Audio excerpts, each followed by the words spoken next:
And the question on this day in sport, which of Manchester City or Real Madrid will rise to the occasion and punch their ticket to Paris May 28th for a blockbuster final in the UEFA Champions League against Jurgen Klopp's Liverpool? I guess we shall have the answer not too long from now. Good afternoon, welcome to SportsMax's coverage of the UEFA Champions League. My name is George Davis. I'm flying solo in studio today, but I have good company on the Zoom platform. For their larks, Brent Sancho and Juan G. Arango are my supporters, my analysts on this day. And of course at Kingston Jerk, our partners for the watch party for today's second leg semi-final between Real Madrid and Manchester City is the man from Barbados, Gerard Marsili. Before we go to Brent and Juan, it is proper to link Gerard early for a feeling of what's building up there at Kingston Jerk. I know he had a good day on Tuesday when Liverpool played Villarreal. He didn't have a team in the fight, but he had the jersey, the Liverpool jersey. It was the right one. I wonder if he's wearing a Real or a Man City jersey today. Gerard, how are you doing? I am good, George, and I'm absolutely not wearing a Man City jersey. Instead of decided to wear my Real Madrid jersey. Of course, I'm supporting Los Blancos today and every day after today, and we hope that we can make it into the final after the 90 minutes, or even if it goes into extra time or to penalties. At the end of the day, we want to be in the final on May 28th. Of course, Jerk, we're here at Kingston Jerk on Chelsea Avenue. We are encouraging all of our viewers to come down once you're in Kingston. Even if you're at work right now and you just want to take an hour to get some lunch, you can join us down here, see some football, drink some Heineken, interact with some people, and have some chances to win prizes. Of course, it is all about here at Kingston Jerk with SportsMax. We are giving you the opportunity to enjoy everything, enjoy the ambience, and of course, have a chance to interact with us, because we are going to be watching the football right alongside you, and you will get a chance to see how things are down on this side. Let me talk to one of my Real Madrid supporters, my fellow Real Madrid supporters here. How are you doing, sir? Good, sir. What is your name? Junior, sir. All right, Junior. So yesterday we had a couple of conversations from one Real Madrid fan to the other, and you were adamant and confident that Real Madrid is going to win after the 90 minutes today.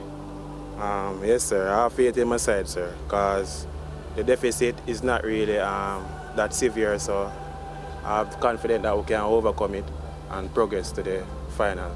Now, you were supporting Villarreal yesterday. They didn't make it through. Are you feeling a little bit disheartened about that? No, sir. To be honest, I was only rooting for Villarreal because I always root for the Spain team them during this type of competition, especially Real Madrid, which is my favorite side. All right, so what are some of the things that need to go right for Real Madrid today in order for them to win this game? All right. The defense does need for us more be resolute and thing, and we just need to not give up the ball in transition, and we should just be clinical once we get the chance. You understand? And we know once Benzema's in the team, there's always a chance to win this game, right? Yes, sir. All right, so I'm going to give you a chance to win a prize from SportsMax. Of course, we've been doing that for the past couple of days, and we're going to give you the chance now because you've won some prizes already, but you are now going to get this one, a bigger prize, right? Yes, sir. Are you ready? Yes, sir. All right, here's a question. When was the last time that Real Madrid has won the UEFA Champions League? 2018, sir. That is indeed correct. So you're a true Real Madrid fan, and I'm going to ask the promo lady Kalia to give you your prize. That is a SportsMax package. Of course, there's a cap in there, there is a bag in there, drawstring bag, and of course there is a bottle in there for you to enjoy. All right, so congratulations to you. Big up. All right, thank you, George, and that's it here from Kingston Jerk. And of course, I am encouraging everyone, all of our viewers, please join us today throughout the day. Thank you very much, Gerard. A good job on your end. Imagine if winning the lottery was as easy as Gerard's giveaway questions. I guess we'd all be gazillionaires. All right. Brent Sancho, Juan Girango, it is your turn. And gentlemen, it's proper that we start with, from each of you, a declaratory statement about Liverpool's progression to the Champions League final at the expense of Villarreal, but their work, their totality of work up to the point of that second leg semi-final that they won in Spain on Tuesday. I'll start with you, Juan. Liverpool, it's just right now the best team in the world, the best, in my opinion, the best team not because you have a superstar in Mohamed Salah or Sadio Mane. It's the other pieces to that puzzle that have made this team stronger year after year, that have been able to make this team one of the perennial contenders domestically as well as in Europe. And not only that, you have a kid that comes in from one of the more desolate parts of the world to be able to come in and not know the language and not know the culture and not know the intricacies of what living in Liverpool and having to represent that jersey from Merseyside, being able to do so and being able to pull that team through and understand the language of football. And that's, again, what this very cosmopolitan and wonderful collective of individuals has been able to do at Liverpool. Brent Sancho, you would particularly be you'd particularly proud of Luis Diaz's impact at Liverpool, because you were singing his praises even before the Merseysiders were talking about him coming to their club. From you saw him at the Copa America some time ago, and it must be a special kind of satisfaction that you take over his game-changing cameo in that game on Tuesday. Yeah, without a doubt. I'm fortunately here in Zurich at the FIFA World Museum with a collection of various football stalwarts. And I spoke to one in particular from the MLS, and he spoke about scouting Luis Diaz very early in his career. And he said one particular thing to me that stood out. He said a lot of MLS teams came in for him very early on, but he did say that if he did not go to Porto, his trajectory may have been different. And I think that's very key in understanding his development, that this is a young man that has continued to develop in the various environment. And as Juan rightfully said, it's not easy. I know we spoke about it on the zone about Luis Diaz going to the UK in January, which is arguably the most difficult transfer window to go into. And of course, being able to adapt. And boy, has this young man adapted. And it's just mind-boggling as to where he's going to end up if he continues on the development that he's on currently. Yeah. Again, SportsMax continues to break ground, bringing you important guests and analysts from some fantastic parts of the world. Brent said he's at the FIFA Museum in Zurich, Switzerland. And I want anybody else out there doing TV, watching TV, to tell me when have they interviewed someone live from the FIFA Museum in Zurich on a broadcast of this nature. All right, let's talk about Man City Real Madrid now, Juan, because let's just focus on the first leg as we build up to the eventual starting lineups just before we throw to commentary. The first leg was one that Pep Guardiola, despite his positive assessment post-game, he would have silently, Juan, you feel, lamented the lack of control in a game that became crazy but did not start that way. It started with his team being very much in the ascendancy, but then somewhere they lost their way and Real Madrid worked themselves back. We saw an opening goal, a good goal from Bruyne, but Guardiola can't have been happy, Juan, with the lack of control, which gave the Spaniards a serious hope of coming back into this tie in the second leg. I mean, everything you say is so right, because when have you ever heard people just absolutely raining plaudits over the team that lost in a 4-3 matchup over the team that won? I mean, you rarely ever see that, and that happened to be the case. Seeing Real Madrid be able to come back and make it a series and make it, a very interesting matchup going into the Santiago Bernabeu, you end up seeing that there were opportunities missed. And as we've seen in previous ties at this stage of the Champions League, one that comes up to mind is, Ousmane Dembele a few years ago in 2019. Barca up 3-0, and he misses that opportunity. And all of a sudden, what they ended up lamenting over at Anfield. So when you look at those opportunities, and when you see that Riyad Mahrez ends up missing an opportunity for Manchester City, you say, is that the one that they're going to lament? And so again, the finishing, the possibility of trying to finish off Real Madrid, or can they finish off Real Madrid, a team that has just been being able to find all sorts of resourceful methods and spirit and guts and everything that's been part of their morals and their spirit. Are they going to be able to overcome that here at the Santiago Bernabeu? That's going to be the big question. Brent, the issue of control is very important, because people like Pep Guardiola, who have a distinct coaching philosophy. He coaches the way he does for his team to play the way they do because he wants to exert control on the game.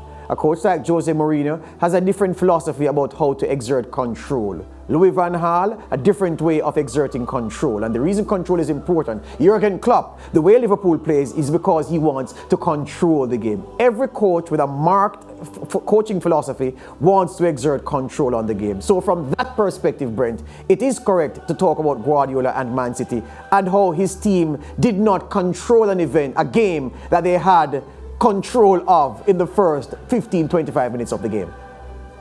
Yeah, he didn't, and I think a big part of what he may be looking at is the missed chances that they had. They did create a lot of chances, and maybe, you know, you could argue that they should have been further ahead. One of the things that really has impressed me with the Man City performance, well, the Man City campaign in the Champions League, was that result in of course, against Atletico Madrid. It showed a different side to Manchester City, something that we very, very rarely speak about, that they were able to grind out a result. That would grind and Man City don't really go hand in hand. And I just wonder if of course that characteristic, if that ability to do something similar here at the Bernabeu is there. You can't deny the fact that it is within their locker. It's something, as I said, it would not be part of our Man City DNA maybe 4 or 5 years ago, but we saw it, and so you have to give them credit for it. And I think as it relates to control, if they can control the way Real Madrid attack, and the way they play and the way they set up and they have an impact on it, I think, and come out of it with a result and they move on to the final, I think Pep would be very, very happy. Yeah, still with the first leg analysis of Juan Arango, because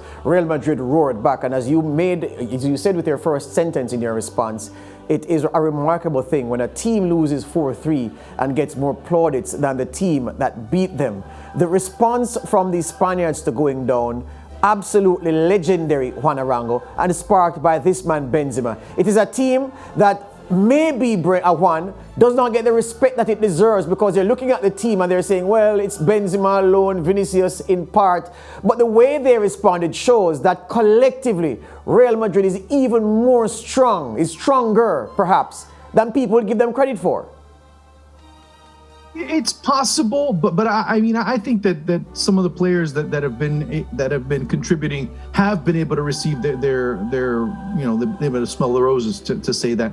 I mean, we've seen when Luka Modric has been on, what they talk about in terms of his form, still at 36, going on 37. When you start seeing Toni Kroos and he's on his game, same thing. Federico Valverde, who's become a starter in Real Madrid's rotation, you see the same thing with him too. When Casemiro's missing, that's another key point. Then you start saying, oh, you know, if they only had Casemiro, then you start looking at that, Thibaut Courtois. So it's different, because when you have a player that is playing at such a high level in Karim Benzema, you end up kind of thinking that everything else is minimized, but it's not. I mean, that's how big Karim Benzema is in return. I mean, the answer is both.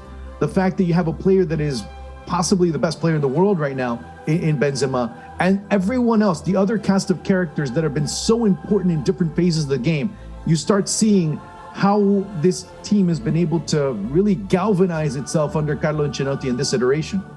Brent, here's a point I'm making about the lack of respect that Juan just addressed in his response just now. The fact is, if you looked at the teams in the draw for the knockout phase, and you asked the favorites at that point, Bayern Munich, Man City, and Liverpool, who were the three talking teams, and perhaps the defending champions Chelsea as well, everybody would have fancied themselves against Real Madrid. They would have been skeptical about Man City or Liverpool or even Chelsea. Fast forward several weeks, Real Madrid were underdogs against Chelsea. They got by. Real Madrid coming into this stage of the game, of the competition, are underdogs against City, and heavy underdogs as well, and they have stood firm. The point I'm making, Brent, is that you get and PSG, you get the lingering sense that the respect accorded to Bayern, City, Liverpool, and to a lesser extent Chelsea at the start of the knockout phase was not accorded to Real Madrid. And so you even have some Liverpool fans who will tell you that they'd rather play Real Madrid in the final because they think they have an easier chance of beating Real Madrid than Man City. And that's what I mean, Brent, about the lack of respect, the criminal lack of respect that some people still continue to pay this Real Madrid in this season's competition. Yeah, I would pay respects to the individuals within Real Madrid. I certainly would not pay respect to Real Madrid as a collective, because if you look at the victories that it had, as I said before, when we've done this podcast, I feel they have gotten away because of the individual brilliance by some of their players, not so much by, like Benzema, Modric, of course, just to name a few. And outside of that, I think collectively, when you look at the plan that they've put in place, it almost imploded into their faces. So as much as I agree in terms of the respect would go to the collective, to the individuals and not the collective. And I think when you're going into this phase of the competition, you need a collective response. And I'm not fully secured in my liking to suggest that Real Madrid as a collective is good enough to beat a Man City team. Yep. Juan, the point about the history of Real Madrid, would you say that it influenced their response to the adversity of going down at a raucous Etihad, that the players, recognizing the history in the shirt that they wore, were compelled to respond in the way that they eventually did? Yeah, no doubt. I mean, when you start reading what people were thinking about Real Madrid, many are I've even read on social media, and speaking to people as well, if Real Madrid doesn't go to the final, they would be happy with this team because many did not expect them to get to this stage. That is very true. But at the same time, you end up getting the response saying, but we're Real Madrid. So we have to fight for everything. We have to go and compete. If they're able to go and compete and not advance, I think people would be still satisfied with it. But the fact that Madrid and the mystique of the Bernabeu and the mystique of that white jersey ends up really offering something extra, an extra push. The fans end up, willing them to go forward for that extra little bit of effort that needs to be given in order to be able to come away with victory. So with that kind of power, there does come a responsibility, I guess you can say, wearing a jersey like Real Madrid's compared to something, let's say, like Manchester City, who don't have, by any stretch of the imagination, that same type of history. Yeah, as we head to the break, Juan, you are so right, because conversely to what we saw on Tuesday, when Villarreal lost to Liverpool at El Madrigal and were applauded off the field by spectators, supporters who thought that they punched well above their weight and did well to reach this level. If Real Madrid lose tonight, there'll be nobody clapping them off the Bernabeu, because they'll be saying, we're Real Madrid. We're supposed to be beating Man City or any other team simply because we're Real Madrid. So you're right on that money, right on the money there, my friend. We take a break. When we come back, we start looking specifically at the key actors and the tactical approach by both teams. We're so much closer to kickoff in this second leg. Real Madrid, Man City at home. Real Madrid are Santiago Bernabeu. It promises to be a cracker.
Back with us as we build up to the second leg UEFA Champions League Semi-Final clash between Real Madrid and Manchester City at the Santiago Bernabeu in Spain. In the first leg, we got 7 goals, a thriller minute affair. Manchester United were in control, then they weren't. Then at the death, they got a 4th goal that gave them a wafer-thin advantage that they take into the second leg.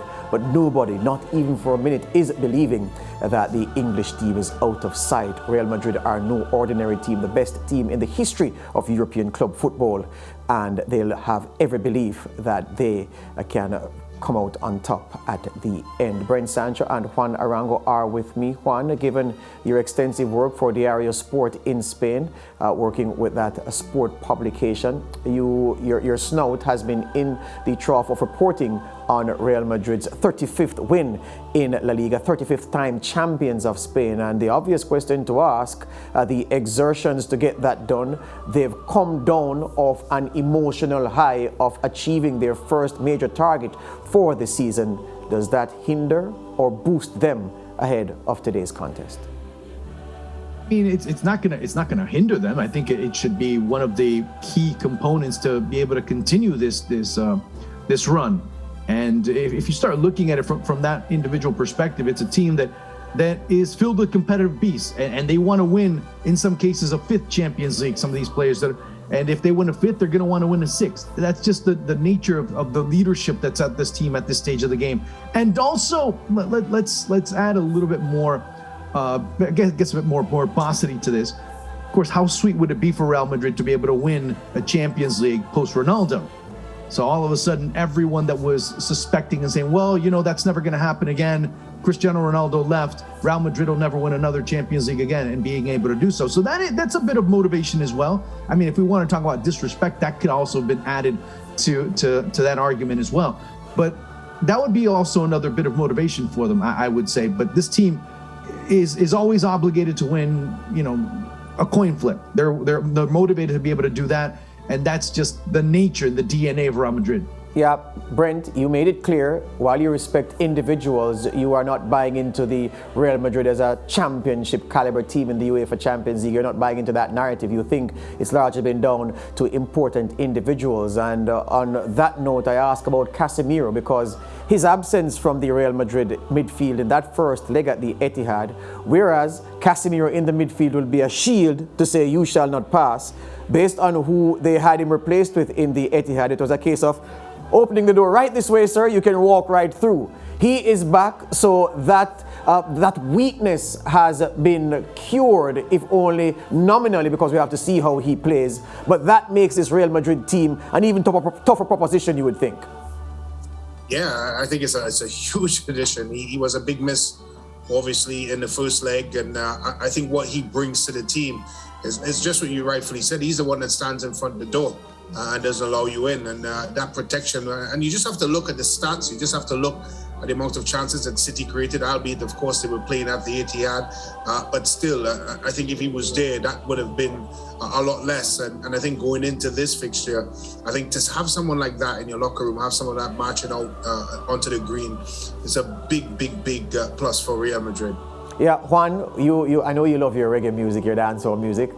There's a top DJ in Jamaica, Idonia, who did a song years ago talking about big baller, called me Benzema. So the non-football fans in Jamaica who didn't know about Benzema before, everybody knows Benzema's name now. The man has had a remarkable season at this stage of his career by any measure, Juan.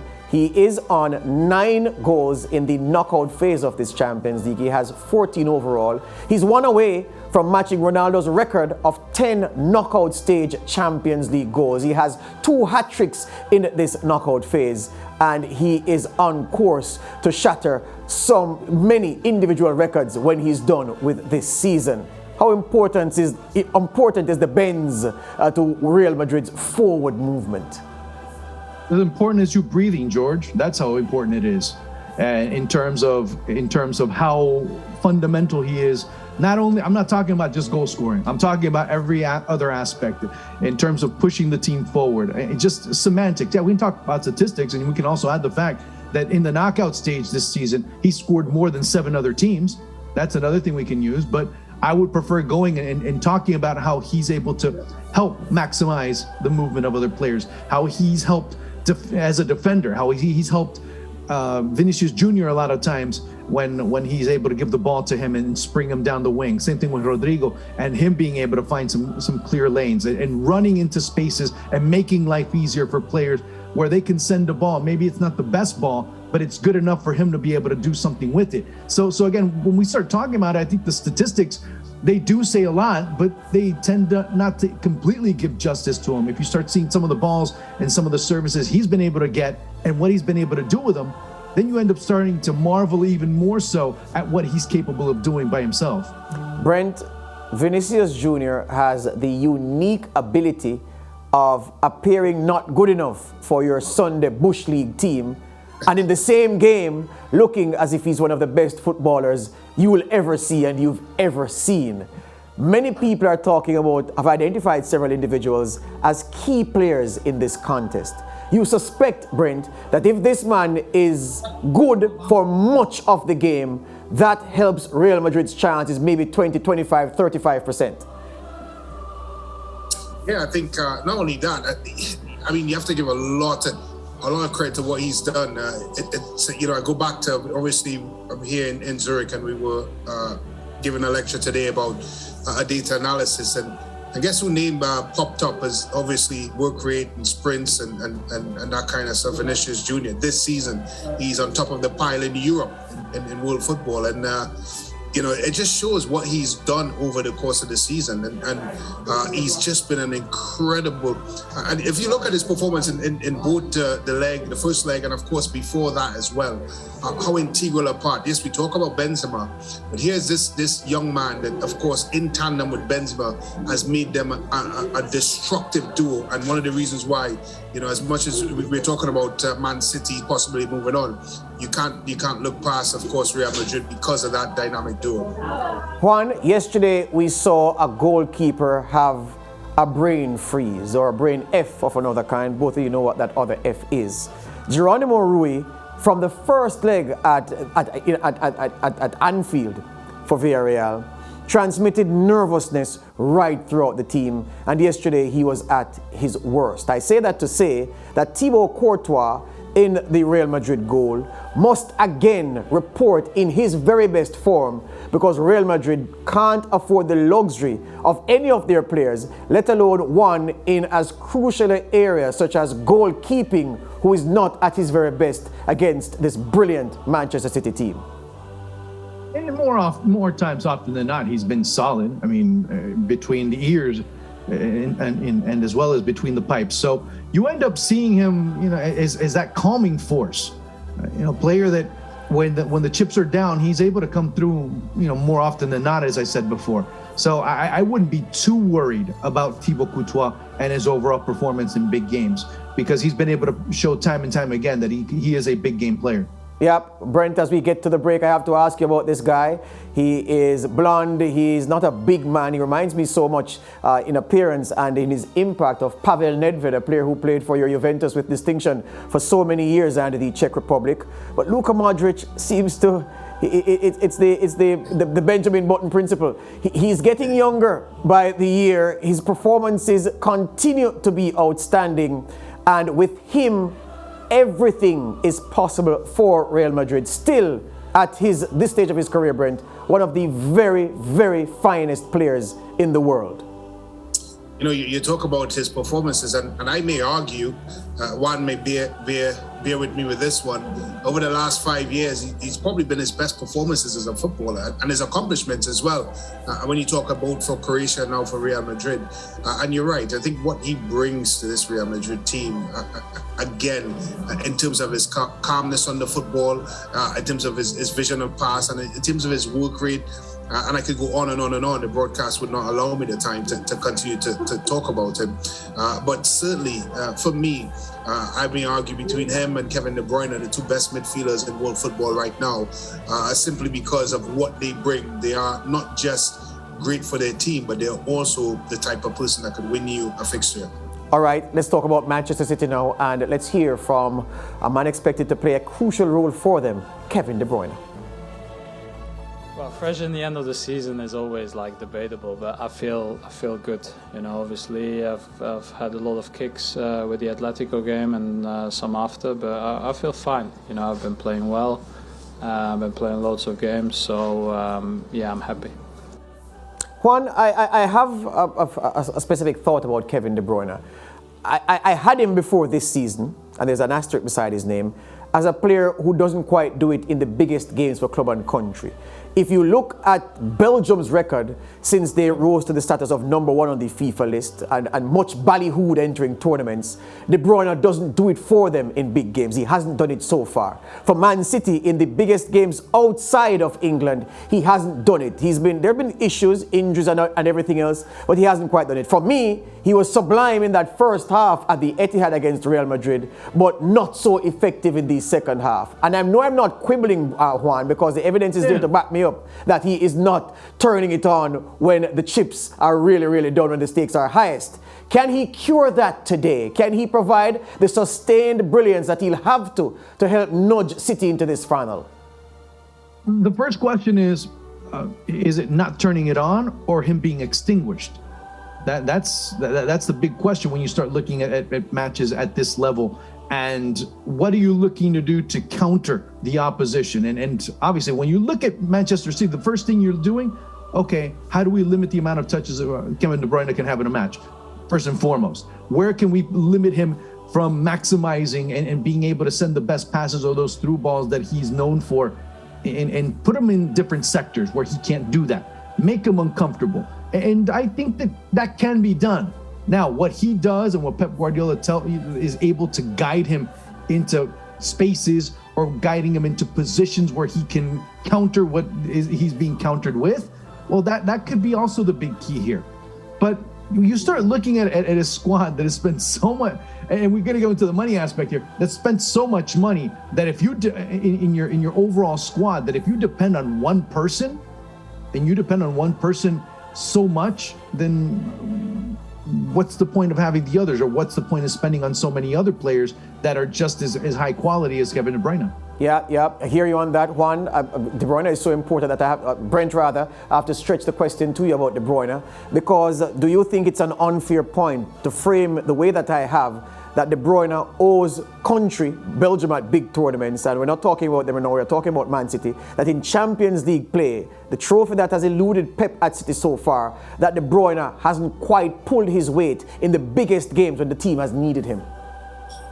Yeah, the reason why we're having this conversation because of who he is and what he brings to the table. I mean, it's a fair conversation because at the end of the day, we're talking about someone that we would consider, if we are selecting the best midfielders in world football, we would have a conversation about it. So that's why you go into the extra about it. And it's right. It's right to question that series. And I would suggest that, yeah, I think a big-time performance is needed from De Bruyne. There's no doubt about his ability, his talent, his influence in a football match, but can he do it when it matters? And I think his legacy will be determined, and maybe it's a bit unfair to say this, but his legacy will be determined in this match, and of course, if they push on to the final, and depending on what happens there, there's no doubt about it, because that's the kind of conversations you have when you're trying to, of course, attach the likes of being the best to a name. You're going to have to go down that road.